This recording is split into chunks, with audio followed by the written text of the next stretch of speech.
Welcome to the Future Tech Spotlight online learning platform. हमने logical reasoning start किया था. Logical reasoning, we are learning logical reasoning because how this natural language processing is working in this AI field, and how we can use this logics to come to the conclusion. Okay, so that is the main motto, to learn this logics.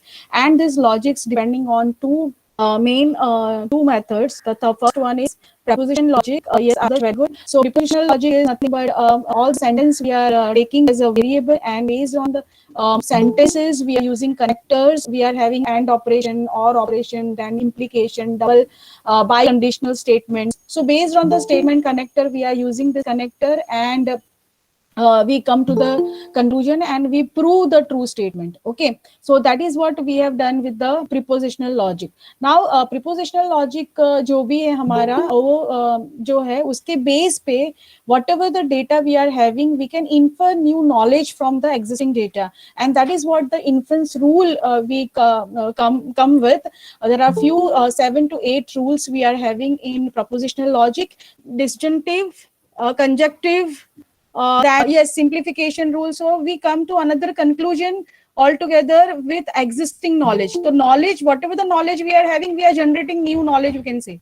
Clear, everyone? So that is what the propositional logic is. And after that, only propositional logic is not enough to understand your sentences, because sometimes we are having sentence like for all or for some.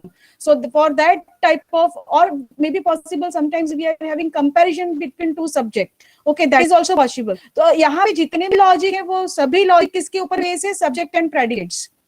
Okay, so subject, maybe multiple subjects are there and we are comparing that subject. In that case, we required only proposition logic is not enough. So we are having another input, or uska advanced version बोल सकते हो, that is called predicates or first order logic. Let me so here we have seen how this propositional logic works. It always give one variable per sentence, right? But if the we are having multiple predicates or subjects, and that subjects are having some relationship, or we are having some data like for all or generalized statements are there, then we don't have any symbol to represent that knowledge also. Okay, and so, and that's why, because of this limitation, we are having what? Predicate logics. Okay, so predicate logic is also called what? First order logic, where we don't have only sentence variables, but we are having here objects also, we are having here relations also, functions also. तो ये सारी चीजें हम use कर सकते हैं. और यहाँ पे हमारे पास क्वांटिफायर्स है. सबसे बड़ी बात ये है कि हमारे पास क्या है? क्वांटिफायर्स, जिसके थ्रू हम क्या कर सकते हैं? इसको हम नॉलेज को रिप्रेजेंट कर सकते हैं. ठीक है, तो वो हमारे पास क्वांटिफायर्स कौन कौन से है? कौन बताएगा? Yes, anyone? Which quantifiers we are having in the predicates? So हाँ, किसी ने लिखा है universal. Very good, Nisha. So we are having universal quantifier, and this we can represent this with the symbol for all, and this we will use whenever we are having a generalized statement for all in the domain. Okay, जिस domain की हम बात कर रहे हैं उसके अंदर वो सारे ही सैंपल स्पेस को अगर अफेक्ट करता है तो हम फॉर ऑल लगाएंगे. ठीक है, क्लियर हुआ? तो that is universal quantifier. And then existential quantifier कौन सा है? तो यहाँ पे फॉर सम, मतलब the statement is not implemented to whole, you can say sample space, but it is implemented to the subset of the sample space. ठीक है, कुछ ही लोगों को ये लागू होता है for some value. Okay, so then it is denoted as there exist. Okay, so that is what the existential quantifier. ठीक है, तो ये दोनों क्वांटिफायर के बारे में हमने बात किया था. और लास्ट में हमने देखा था कि whenever you want to use for all with the relation, तो यहाँ पे हम जनरली इम्प्लीकेशन सिंबल यूज करेंगे. और जहां पे सम, फॉर सम अगर प्रेडिकेट्स आ रहा है तो फिर हम क्या करेंगे? Use and operation. ठीक है, ये सब कैसे करना है वो हम देखेंगे. ठीक है, नाउ यहाँ पे हमने ये भी देखा था कि जो क्वांटिफायर्स की प्रॉपर्टी है वो कैसी है. तो this quantifier, if we are having let's say two sample space and वो दोनों ही सैंपल स्पेस की हम सेंटेंस में बात कर रहे हैं, तो for x and for all x and for all y is similar to for all y and for all x. तो अगर आप x पहले लिखते हो और y बाद में, या y पहले लिखते हो तो भी कोई फर्क नहीं पड़ता है. Same for the existential quantifier where for some x and for some y is similar. But यहाँ पे अगर आपका कोई एक फॉर सम स्टेटमेंट है और एक फॉर ऑल स्टेटमेंट है, तो फिर आप उसको क्या कर सकते हैं, इस तरीके से नहीं लिख सकते. ठीक है. So there the order is very much important. For some x all y. ठीक है. एंड यहाँ पे हो जाता है for all y some x. So यहाँ पे सेंटेंस का मीनिंग चेंज हो जाता है. ये सारी चीजें हम देखेंगे एक ये लेकर, एग्जाम्पल लेकर, तो आपको बहुत अच्छे से समझ में आएगा. Now suppose we are having two sentence, Rohit is intelligent and another sentence is Manas is intelligent. Okay. So यहाँ पे कॉमन फीचर क्या आ रहा है, इंटेलिजेंट, और उसको क्या बोलेंगे हम, प्रेडिकेट्स. ओके. सब्जेक्ट कौन है यहाँ पे, तो सब्जेक्ट है रोहित एंड मानस. क्लियर हुआ. प्रेडिकेट्स जो है उससे फंक्शन बनता है और सब्जेक्ट्स जो है वो उसके अंदर पास होता है. ठीक है. ये याद रखना है आपको. ठीक है. So a part of a declarative sentence describing the property of an object और relation among object can be referred as predicates. तो यहाँ पे हमारे पास क्या है, एक is intelligent is my predicate. ठीक है. और ये इंटेलिजेंसी के बारे में जिसके लिए बात हो रही है वो मेरे सब्जेक्ट है. तो वो सब्जेक्ट कौन कौन से हैं, तो प्रेडिकेट्स को हम डिनोट करेंगे P से, और Rohit is denote by R and Manas is denote by M. और उसको रिप्रेजेंट कैसे करना है, P ऑफ R. इस मीन्स R की इंटेलिजेंसी की बात हो रही है, that is Rohit is intelligent. And P of M means M के इंटेलिजेंस की बात हो रही है, that is Manas is intelligent. Clear हुआ सबको ये. ठीक है. So that way we require to denote this function. So now this function where we are having P as predicate, which is common in all sentence. Okay. And this is also called one place predicate because there is no comparison or nothing. So here we are having simple one predicates, and that's why in this function we are having only one object. Clear हुआ सबको ये? Clear हुआ? दो subject के बीच में कोई comparison नहीं है अभी, एक सिंपल स्टेटमेंट है, इसके लिए हम ऐसे लिखेंगे. ठीक है. Now suppose a predicate required M name is called a M place predicate. ठीक है. तो वो कब होता है, जब प्रेडिकेट्स के यहाँ पे मल्टीपल सब्जेक्ट्स होते हैं और प्रेडिकेट्स के थ्रू उसके जो रिलेशंस है उसमें कंपैरिजन होता है. ठीक है. उस टाइम पे हम एम प्लेस प्रेडिकेट्स का यूज करेंगे. एम प्लेस प्रेडिकेट्स का मतलब होता है instead of only R you are having multiple thing. ठीक है. तो वो कैसा है वो देखते हैं. ठीक है. So example, if Rohit is intelligent and Manas is intelligent, this is one place predicate. But if we are having some sentence which is less than meaning what, we are comparing one number with another or one thing with another. ठीक है. सो यहाँ पे हम subjects का क्या कर रहे हैं, comparison, and that time we require two place predicates. Okay. एक एग्जांपल देखेंगे तो समझ में आएगा टू प्लेस प्रेडिकेट्स क्या है. Consider this example, Jack is taller than Jill. So now here we are comparing Jack and Jill with the predicates tall. ठीक है. predicates क्या है यहाँ पे, tall. ठीक है. बट यहाँ पे उसकी कंपैरिजन है between Jack and Jill. ठीक है.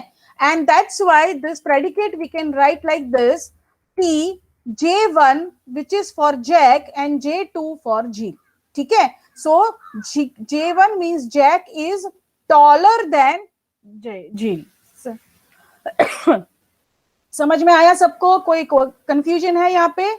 So here we are having what, comparison between two subjects.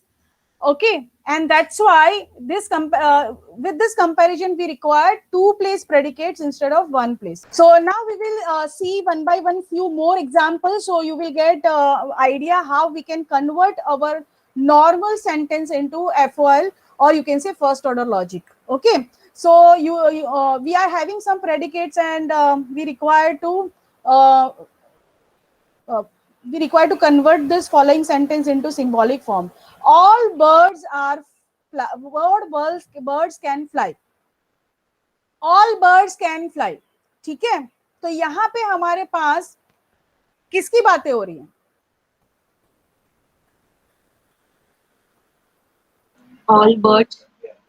All birds can fly. किसकी बातें हो रही है? यहाँ पे ये बात हो रही है कि एक तो एक्स बर्ड है और वो एक्स जो है वो फ्लाई कर सकते हैं. ठीक है, तो हम उसको एक वेरिएबल की तरह लेंगे कि एक यहाँ पे क्या है, जैसे यहाँ पे मैंने लिखा हुआ है, एक वाला देख लेते हैं, उसके बाद बाकी का देखते हैं. X is a bird. ठीक है, हम एक यूनिवर्सल जो ट्रूथ है उससे हम अभी एक ऑब्जेक्ट के ऊपर आ जाते हैं. ठीक है, तो x is a bird and x can fly. ठीक है, और अब ये जो एक्स है वो पूरे यूनिवर्स के लिए लगेगा. सो फॉर ऑल एक्स. ठीक है, तो यहाँ पे हम लोगों को क्या करना पड़ेगा? For all x. So for all x B of x, that is bird of x, मतलब क्या है? एक्स वाला जो बर्ड है वो क्या कर सकता है? फ्लाई कर सकता है. ठीक है, अगर वो बर्ड है तो वो फ्लाई कर सकता है. इंप्लीकेशन क्लियर हुआ? सो नाउ सपोज आपको इस सेंटेंस को कन्वर्ट करना है एफओआई में, तो आपको इस तरीके से कन्वर्ट करना होगा. फॉर ऑल एक्स, ये जो हम सेंटेंस ये जो हम बना रहे हैं फॉर्मूला, वो फॉर्मूला किसके लिए लग रहा है? सारे ही एक्स के लिए लग रहा है, even though we are talking only for one x. ठीक है, एक एक्स ऑब्जेक्ट की बात कर रहे हैं, पर वो एक्स जो है वो यूनिवर्सल ट्रूथ की तरह लग रहा है. क्लियर हुआ? सो यहाँ पे b ऑफ x क्या है? Where x belongs to bird and f of x में x belong to fly.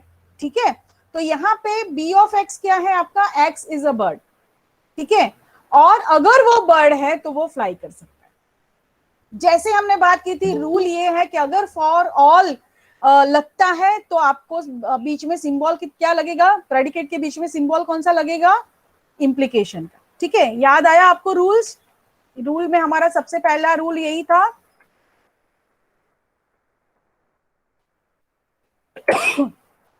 Connectors अगर है हमारे पास, तो अगर फॉर ऑल है तो कनेक्टर क्या लगेगा? Implication.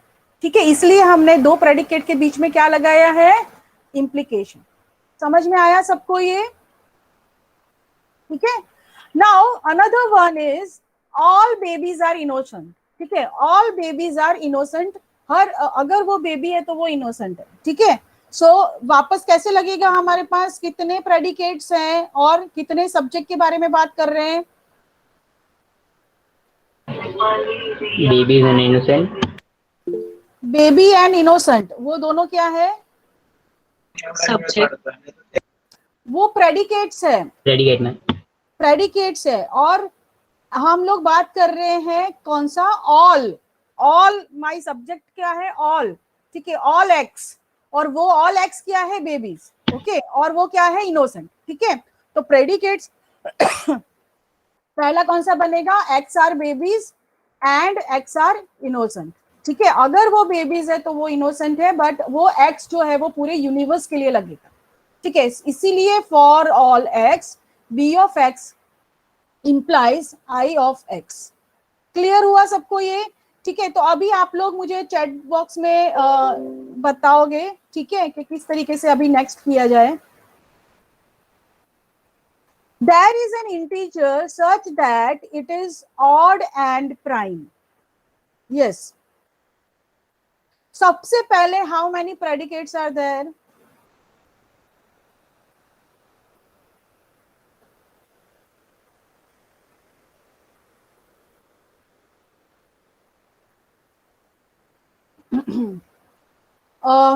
Three. Sonia, very good. Shubham, 3 predicates are there.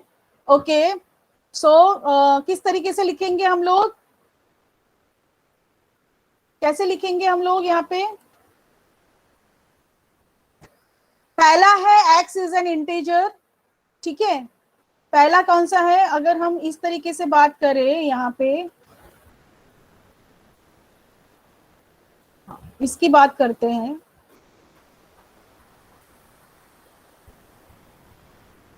ठीक है, इसकी बात करते हैं। There is an integer such that this it is odd and prime.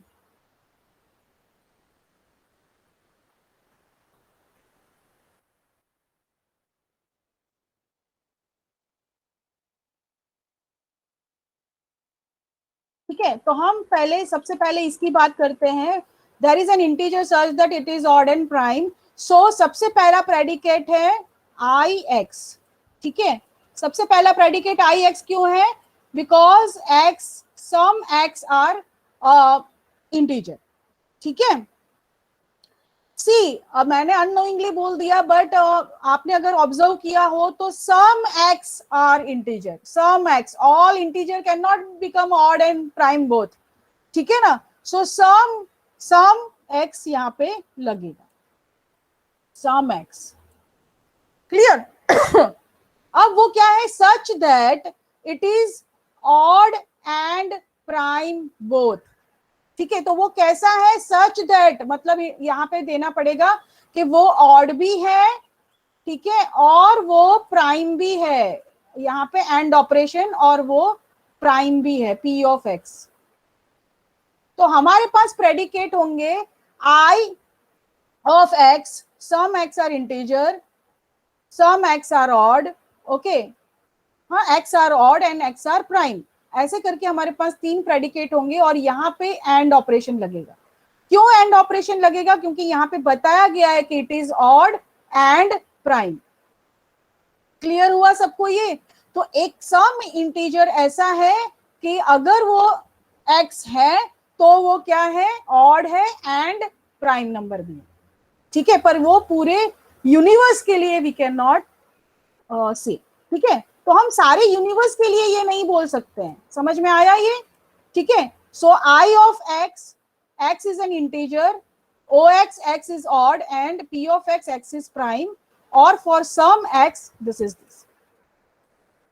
Clear हुआ सबको ये? ठीक है, so that way we can do. ठीक है, अभी हमारा नेक्स्ट कौन सा है? Not all birds can fly. Yes, so इसको हम क्या कैसे करेंगे? Not all birds can fly. So this is a kind of negation statement. जहां पे भी नो, नेवर, नॉट ऐसी चीजें आती हैं तो वो क्या हो जाता है? निगेशन साइन हो जाता है। ठीक है, इसको कैसे करेंगे हम लोग? तो हमारे पास निगेशन साइन कौन सा है? हमारे पास निगेशन साइन कौन सा है? ये वाला। ठीक है ना, सो आप ये कर सकते हो कि एज इट इज आपका जो भी स्टेटमेंट है, ऑल बर्ड्स कैन फ्लाई, जो हमने यहाँ पे यूज किया था, ऑल बर्ड्स कैन फ्लाई, कहा कैसे किया था हमने? All birds B of x can fly, F of x, ये किया था हमने। इसके बाहर आप क्या लगा सकते हो? Negation. Now this is very difficult to write. ठीक है, इसके बाहर आपको क्या लगाना है? निगेशन साइन, ऐसा। ठीक है, तो सो यहाँ पे हमने क्या किया था? Not all birds can fly, so B of x, x are birds, and F of x, x can fly. ठीक है, ये हमारे पास 2 प्रेडिकेट्स हैं, and we are actually emphasizing on subject x, के हम वो एक्स बर्ड की बात कर रहे हैं। ठीक है, एक्स जो है उसकी बात कर रहे हैं। ठीक है, and this will implies to all the x. So जितने भी सैंपल स्पेस में एक्स है वो सबकी बात होगी, इसलिए फॉर ऑल एक्स। क्लियर हुआ? और उसके बाहर हमने क्या लगा दिया है? निगेशन। क्लियर हुआ सबको ये? ठीक है, सो नॉट ऑल हो गया ये पूरा। ठीक है, पर आपको जब भी निगेशन लगाना हो, आपको पूरा का पूरा ये जो है ये जो आपका ब्रैकेट है उसके बाहर लगाना है, क्योंकि अगर ये ब्रैकेट नहीं लगाया तो फिर उसका मीनिंग चेंज हो जाएगा। समझ में आया सबको? ठीक है, ओके मैम। हेलो, ओके, एक और एग्जांपल करते हैं। Some cats are black. Yes, कैसे करेंगे इसको? तो सबसे पहले हमें ये चेक करना है कि how many predicates we are having. 2. Very good. Very good, Namrata, Sonia, Nisha. So 2 predicates we are having. Yes. So सबसे पहले हम बनाएंगे कौन सा predicate? C of X. और वो क्या होगा? X is a cat. Very good, Shubham. So C of X is a cat. ये हमारा first predicate होगा. Then second predicate क्या होगा? Very good. B of X. यहाँ पे फंक्शन के फॉर्म में होगा. Yes, निशा. ठीक है, तो B of X is a black. ठीक है, X is black. तो ये हमारा सेकेंड प्रेडिकेट हुआ. और फंक्शन कैसे अप्लाई होगा, मतलब अगर हमें उसको FOL के फॉर्म में लिखना है, फर्स्ट ऑर्डर लॉजिक, तो कैसे लिखेंगे हम लोग? तो देयर एग्जिस्ट के लिए हम देयर एग्जिस्ट ही यूज करेंगे because we don't have that symbol. ठीक है, हाँ, वेरी गुड. बट यहाँ पे फॉर हाँ, सही है, सही है. C of X tends to B of X. Akhilesh, very good. So this is what we are having as a first order logic.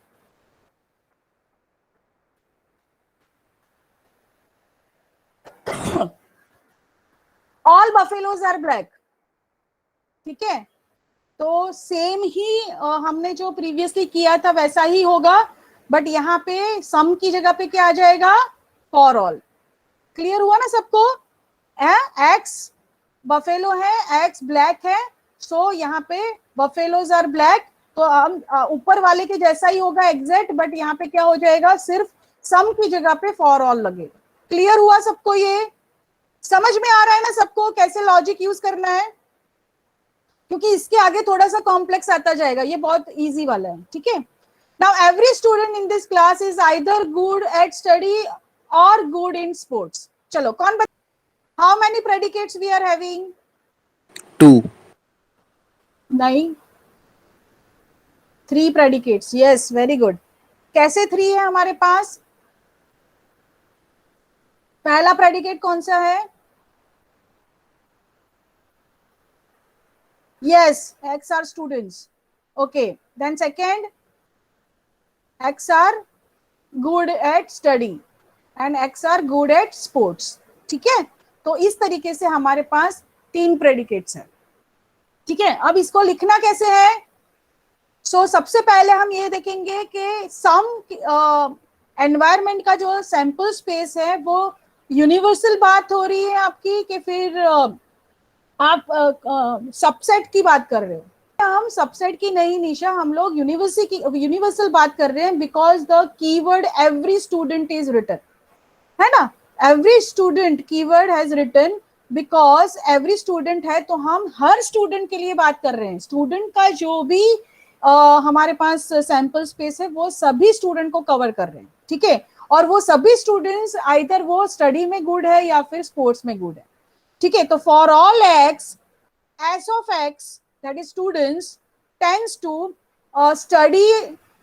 Study of x और sport of x. Very good Akhilesh, so this is correct one.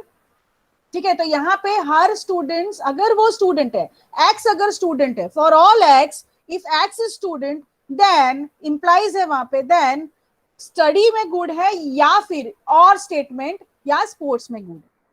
समझ में आया सबको ये? ठीक है, तो यहाँ पे हमने ये बी की जगह पे एस टी होगा और सी की जगह पे एस पी होगा यहाँ पे. क्लियर हुआ सबको ये? ठीक है, तो इस तरीके से हम लोग उसको FOL में कन्वर्ट कर सकते हैं. Now this is very very important to convert this data into FOL, because after taking all the data in the FOL statement we can come to the conclusion. हो सकता है कि हमारे सेंटेंस के अंदर 10 FOL स्टेटमेंट है. ठीक है, first order logic statements. Okay, और उसके बेस पे हम एक्स्ट्रा नॉलेज को इन्फर करके हम डिसीजन तक पहुंचेंगे. ठीक है, तो वो कैसे होगा वो भी हम देखेंगे. There are 2 methods, forward and backward, उसके थ्रू हम लोग करेंगे. पर उसके लिए सबसे पहले तो हमें सेंटेंस को सही तरीके से क्या करना है? इन्फर करना है, और सही तरीके से उसको फर्स्ट ऑर्डर लॉजिक में कन्वर्ट करना है. ठीक है, that you required first. Clear? Now we talk about 2 place predicate. Now currently we have worked on only 1 place predicate. सबको समझ में आया? 1 place predicate means in your function you are having only one object X. Clear? because we are having clear cut statements over here and that statements are not comparing with each other. Subjects को compare नहीं कर रहे हैं, ठीक है, और इसके लिए there is no relation between the two sentences. There is no relation. They are all independent statements. Clear हुआ सबको ये? And that's why we are having one place predicate over here. Now we will see how we can implement two place predicate. Two place predicate में हमारे पास सबसे पहले हम लोग positive statement देखेंगे, उसको प्रेडिकेट में कैसे कन्वर्ट, एफओएल में कन्वर्ट करना है वो देखेंगे, और उसके बाद उसका निगेशन देखेंगे. तो the statement is all boys can run faster than all girls. Statement क्या है? All boys can run faster than all girls. Now here we are having two sample space. First of all, the first sample space is boys and the another sample space is girls. Okay, so it means what? हमारे पास दो subject हो गए यहाँ पे, x and y. Clear हुआ? Subject कौन कौन से हो गए हमारे पास? x and y, where x belongs to boys and girl belongs to y. ठीक है, तो यहाँ पे देखो डोमेन्स कितने हैं? बी. बॉयज का डोमेन के लिए बी है और गर्ल के डोमेन के लिए जी है, where x belongs to boys domain and y belongs to G. ये स्टेटमेंट सबको समझ में आया? क्योंकि हमने पहला प्रेडिकेट ये लिया है कि B of x where x are boys, पर वो एक्स आर बॉयज कैसे आया? क्योंकि x belongs to boys domain. Clear हुआ सबको ये? ठीक है, and y belongs to girl domain and that's why g of y are girls. ठीक है. अगर डोमेन दो है तो दोनों के लिए बात करनी पड़ेगी कि whether we require to applied universal rule और एक्सेंटियल रूल. ठीक है, तो ये दोनों हम चेक करेंगे कि फॉर सम लिखेंगे, फॉर देयर एग्जिस्ट वाला क्लॉज लिखेंगे या फॉर ऑल वाला क्लॉज लिखेंगे. So again we will go to the statement all boys and all girls. It means what? यहाँ पे जो बात हो रही है वो है for all x and for all y. Clear हुआ? अब आपको वो वाला चीज समझ में आया होगा कि अगर यहाँ पे मैं ऐसा लिख दूं कि for all y and for all x, then it doesn't matter. The order doesn't matter if both the domains are for all. Clear हुआ? सेम के लिए है तो फर्क नहीं पड़ता. ठीक है, अब मेरा प्रेडिकेट कैसे बन रहा है? तो प्रेडिकेट मेरे पास कौन सा है? एक ही है, x is faster than y. This is my predicate. समझ आया?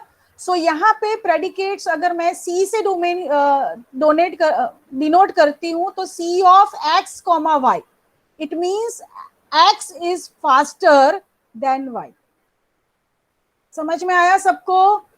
कोई प्रॉब्लम है यहाँ पे कि हमने क्यों एक ही लिया यहाँ पे? Because this statement is not to individual statement but it is related to each other and this is comparative statement. So we require to take it as a one statement. Clear हुआ सबको ये? ठीक है, कोई हम independent statement में इसको convert नहीं कर सकते. आगे हमने बहुत सारों को इंडिपेंडेंट स्टेटमेंट में कन्वर्ट कर दिया कि क्लास के सभी student so good at study, सभी स्टूडेंट good at sport, ये सब हम अलग अलग सेंटेंस में कन्वर्ट कर सकते हैं. बट यहाँ पे हमारे पास क्या है? फास्टर. फास्टर देन, इसका मतलब कंपैरिजन. इतना समझ में आया सबको?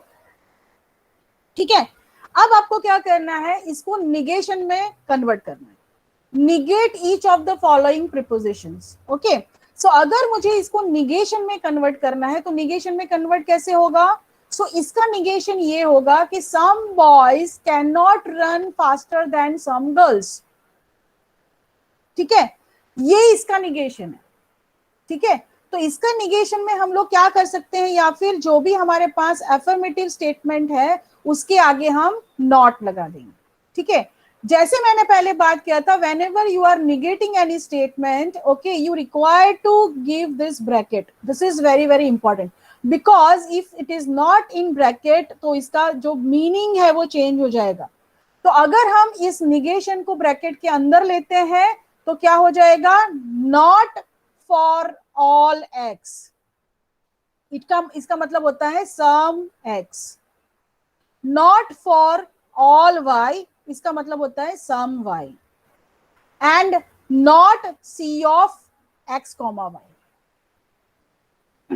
क्लियर हुआ? So this is the exact negative statement for this statement, all boys can run faster than all girls. Clear हुआ सबको ये two place predicate? Any question in this students? सबसे पहले आपको डोमेन देखना है, डोमेन के हिसाब से आपको जो है सब्जेक्ट डिफाइन करने हैं कि सब्जेक्ट यहाँ पे कितने हैं, ठीक है. और उसके बाद आपको क्या करना है, उसका फर्स्ट ऑर्डर लॉजिक डिफाइन करना है, ठीक है. क्लियर हुआ सबको ये? Some girls are more intelligent than all boys. कैसे करेंगे इसका हम टू प्लेस प्रेडिकेट? दो डोमेन हमारे पास कौन से हैं? Girls and boys. Very good, ठीक है. अब हमें क्या देखना है, प्रेडिकेट्स कौन सा होगा? Yes anyone? नहीं, यहाँ पे कंपैरिजन है हमारे पास, ठीक है. सो कंपैरिजन में intelligent is right, intelligent is my predicate, but यहाँ पे कंपैरिजन है, ठीक है. तो कैसे लिखेंगे कंपैरिजन को हम लोग? x is intelligent then y. Very good Sushma, ठीक है. तो this is my comparative statement, okay, and this will convert into that predicate, ठीक है. अच्छा, अब मुझे पूरा स्टेटमेंट लिखना है. Some girls are more intelligent than all boys. So now we will see which domain we are using. हम लोग यूनिवर्सल डोमेन ले रहे हैं, मतलब कि फुल सैंपल स्पेस ले रहे हैं या subset of the sample space. Okay, तो कैसे लिखेंगे इसको हम लोग? ओके, तो यहाँ पे सम गर्ल्स है, तो गर्ल के साथ यहाँ पे क्या आएगा? अगर गर्ल को हमने y डिनोट किया है तो गर्ल के साथ सिंबल आएगा सम गर्ल्स है, इसके लिए there exist. Very good. And boys के साथ सिंबल आएगा for all. Very good. So for exist y, for all x I of y comma x. Very good Akhilesh, ये करेक्ट स्टेटमेंट है, ठीक है. अब इसका हमें निगेशन करना है, तो निगेशन कैसे होगा? ओके, सो निगेशन में हम आइदर बाहर ही पूरा टिल्ड साइन दे देंगे, या फिर हम क्या करेंगे, अगर टिल्ड साइन को अंदर तक लेके जाना है, अगर हम हर स्टेटमेंट को निगेट करते हैं तो उस टाइम पे क्या हो जाएगा? देयर एग्जिस्ट की जगह पे हो जाएगा फॉर ऑल, ठीक है. For all y there exist x. Very good. And negation of that predicate statement. Okay, so यहाँ पे हमारे पास पूरा डेटा इस तरीके से आएगा, ठीक है. क्योंकि जो भी आपका सेंटेंस में फर्स्ट है वो फर्स्ट प्रेडिकेट में आएगा, तभी तो हम कंपैरिजन कर रहे हैं. Some x are more intelligent than all y. तो यहाँ पे क्या हो जाएगा? Some y are more intelligent than all x, और वो हम यहाँ पे इंप्लीमेंट कर रहे हैं, ठीक है. Akhilesh thank you. सो यहाँ पे निगेशन जब करते हैं तो सम का ऑल और ऑल का सम बना देते हैं हम लोग, ठीक है. अब हम लोग वही वाले रूल्स को वापस से देखते हैं कि क्या हम इसको इंटरचेंज कर सकते हैं. So now you interchange this for all x और सम y अगर हम कर दे यहाँ पे, तो इसका तो मीनिंग चेंज हो जाएगा पूरा का पूरा, ठीक है ना. सो इसके लिए हम ये ऑर्डर चेंज नहीं कर सकते if we are having some and for all both. Clear? समझ में आया सबको? ठीक है. So this is what the predicate statement we are having, ठीक है. ओके, अब कुछ और टू प्लेस प्रेडिकेट देखते हैं यहाँ पे हम लोग. Each human being runs faster than every human being. Each human being runs faster than every human being means हमारे पास दो सैंपल स्पेस है और दोनों में ही हम फॉर ऑल की बात कर रहे हैं. For all x, for all y, r x, y runs x is faster than y. Clear हुआ? जब हमारा सेंटेंस इस तरीके से हो, for each human being there is a human being who runs fast. For each human being there is a human being who runs fast, so who runs slow, ठीक है ना. तो यहाँ पे क्या हो रहा है? हर एक ह्यूमन बीइंग के लिए कुछ ऐसे ह्यूमन बीइंग है जो स्लो रन करते हैं, ठीक है. तो यहाँ पे हमारे पास पहले में तो क्या है? फुल सैंपल स्पेस है, पर दूसरे के लिए हमारे पास क्या है, फॉर सम। ठीक है, आपको डिफरेंस क्या देखना है, where we require to apply universal and where we require to apply existential. ठीक है, तो ये दोनों चीजें ही देखनी है। There is a human being who runs faster than some human being. ठीक है,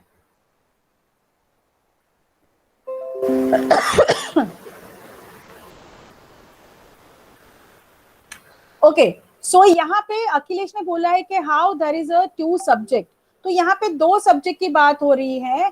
कुछ एक ह्यूमन बीइंग है और वो दूसरे ह्यूमन बीइंग के साथ कंपैरिजन है। ठीक है, so each human being runs faster than every other human being. समझ में आया? ठीक है, तो यहाँ पे दोनों ही सैंपल स्पेस में सेम डेटा है, पर दोनों के बीच में कंपैरिजन। समझ में आया? तो x भी आपका ह्यूमन बीइंग है और y भी आपका ह्यूमन बीइंग ही है। समझ में आया? तो और x और y के बीच में बात हो रही है। क्लियर? ठीक है, क्योंकि दोनों की comparison. Now there is a human being which runs faster than some human being. So there is, तो यहाँ पे भी सम है और यहाँ पे भी सम है।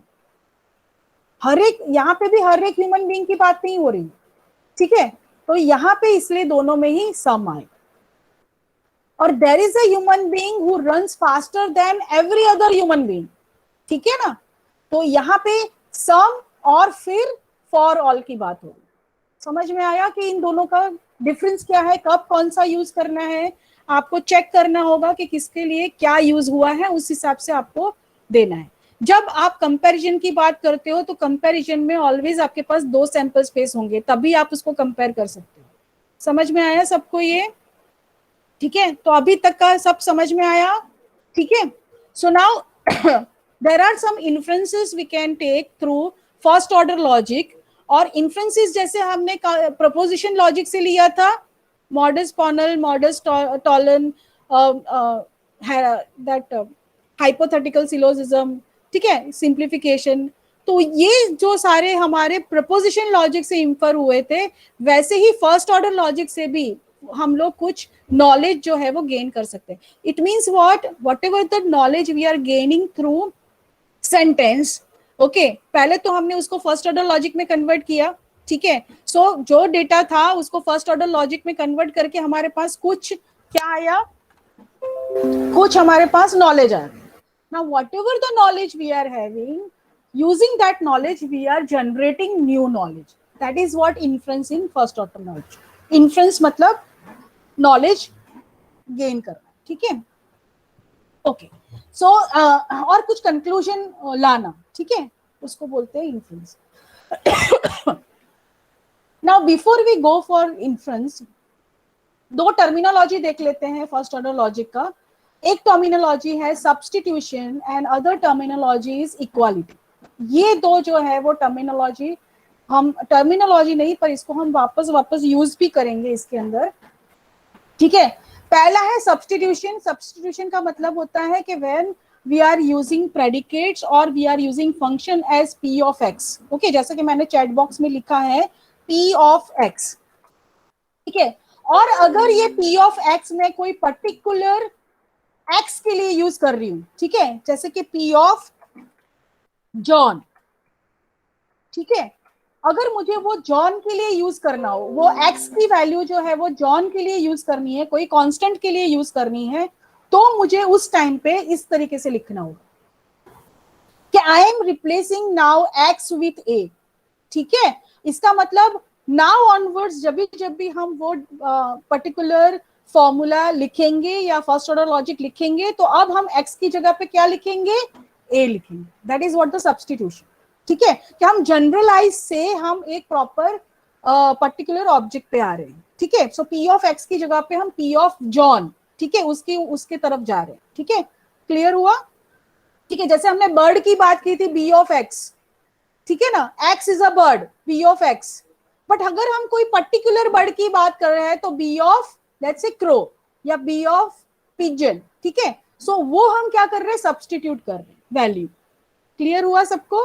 तो उसके लिए आपको ऐसे डिनोट करना है, उसके बाद से जो भी डेटा होगा वो फिर x की जगह पे a से डिनोट होगा। वो कैसे होगा, कहाँ करना है, that we will see. Okay, then equality concept. Okay, so यहाँ पे क्या है, in first order logic does not only use predicate and term for making atomic sentence but also use another way which is equality in FOL. Okay, now suppose I am having some relation, let's say brother of John. ठीक है, brother of John.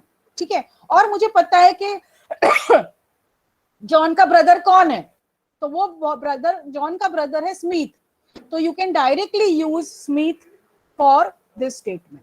Clear हुआ सबको? ठीक है, तो अगर वो equality statement भी आप यूज कर सकते हैं. ठीक है, तो ये दो चीज कहाँ पे कैसे यूज करना है, that we will see. Okay, तो जब हमें कुछ प्रूव करना होता है उस टाइम पे हम लोग ये फॉरवर्ड या बैकवर्ड चेनिंग में उसको यूज करेंगे, तो वो कैसे करना है तो वो हम देखेंगे. अभी तक हमने जो देखा वो क्या देखा, how we can apply real world sentence, how we can convert real world sentence into proposition logic, and then after we went for predicate logic, और predicate logic से हमें पता चला कि real world में जितने भी sentence है with relation हम उसको क्या FOL में और first order logic में convert कर सकते हैं. ठीक है, नाउ इसके बेस पे हमें कुछ रूल्स इन्फर हुए हैं. ठीक है, तो वो इन्फ्रेंस रूल कौन से हैं, देयर आर 4 इन्फ्रेंस रूल. जैसे वहां पे 7-8 रूल्स थे, यहाँ पे है universal generalization, universal instantiation, existential instantiation and existential introduction. So this are the 4 rules we can infer through FOL. ठीक है, तो वो कैसे इन्फर होता है वो हम नेक्स्ट लेक्चर में देखेंगे. आई एम क्योंकि यहाँ पे आधा रह जाएगा तो समझ में नहीं आएगा आप लोगों को, तो I stop here. Any question up till now students? आज हमने क्या देखा, सिर्फ हमने ये देखा कि प्रेडिकेट लॉजिक्स कैसे अप्लाई होते हैं नॉर्मल सेंटेंस के ऊपर, and how we can convert data in symbolic form. ठीक है, तो कोई प्रॉब्लम है अभी तक? Yes yes Ma'am, will you repeat substitution? हाँ, सब्स्टिट्यूशन एक एग्जाम्पल जैसे मैंने बताया आपको कि हम लोग bird of B of x use कर रहे थे हर जगह पे पहले. ठीक है, बी ऑफ एक्स कि all birds can fly, so x are birds, है ना, हमने यहाँ पे यूज किया ना, x are birds. Yes, ma'am. हमारा पहला सेंटेंस था वो. ठीक